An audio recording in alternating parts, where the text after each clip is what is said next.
బీజేపీకి బీఆర్ఎస్ తాకట్టు, కేసీఆర్ ఓ రాజకీయ జూదగాడు అని చెప్పేసి సీఎం రేవంత్ రెడ్డి ఆరోపిస్తా ఉన్నారు. ఎంపీ ఎన్నికల్లో బీఆర్ఎస్ ఓట్లను బీజేపీకి మళ్లించిండు. రాష్ట్ర సర్కార్ను కూల్చేందుకు ఇప్పటికీ కుట్రలు చేస్తున్నాడు. అందుకే ప్రజలు బీఆర్ఎస్ కు గుండు సున్నా ఇచ్చారు. ఆ పార్టీ ఎమ్మెల్యేలు ఆత్మసాక్షిగా నడుచుకోవాలి. బూడిదైన బీఆర్ఎస్ మళ్ళీ పుట్టేది లేదు. మోదీని దేశ ప్రజలు తిరస్కరించారు. ఆయన ప్రధాని పదవి చేపట్టొద్దు. పిసిసి చీఫ్గా రాష్ట్రంలో కాంగ్రెస్ గెలుపోవటం వరకు నేనే బాధ్యుని అని చెప్పేసి అక్కడ ముఖ్యమంత్రి రేవంత్ రెడ్డి అంటా ఉన్నారు. ఇక చంద్రబాబు ప్రమాణ స్వీకారానికి పిలిస్తే వెళ్తానని ప్రకటన. రాష్ట్రంలో బీఆర్ఎస్ ఎమ్మెల్యేల ఆత్మగౌరవాన్ని కేసీఆర్, కేటీఆర్, హరీష్ రావు బీజేపీకి తాకట్టు పెట్టారని సీఎం రేవంత్ రెడ్డి విమర్శించారు.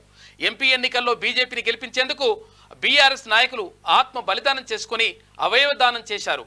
అయితే బీఆర్ఎస్ ఓట్లను పూర్తిగా బీజేపీకి బదలాయించి కేసీఆర్ రాజకీయ అరాచకానికి పాల్పడ్డారు.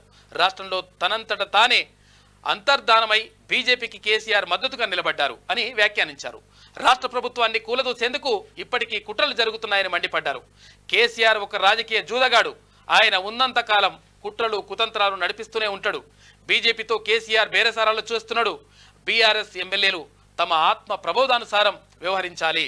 కేసీఆర్ అత్యంత అవినీతి పరుడన్న బీజేపీ ఇక బీఆర్ఎస్ తో ఎలా జతగడుతుందో చూడాలని చెప్పేసి ఇక్కడ ముఖ్యమంత్రి రేవంత్ రెడ్డి అన్నారు. మొత్తం మీద బీజేపీకి బీఆర్ఎస్ తాకట్టు పెట్టింది. తర్వాత ఓట్లన్నీ కూడా అంటే బీఆర్ఎస్కి వేయాల్సినటువంటి ఓట్లన్నీ కూడా భారతీయ జనతా పార్టీకి మళ్లించిందనేటువంటి ఆరోపణలు కనిపిస్తా ఉన్నాయి ముఖ్యమంత్రి.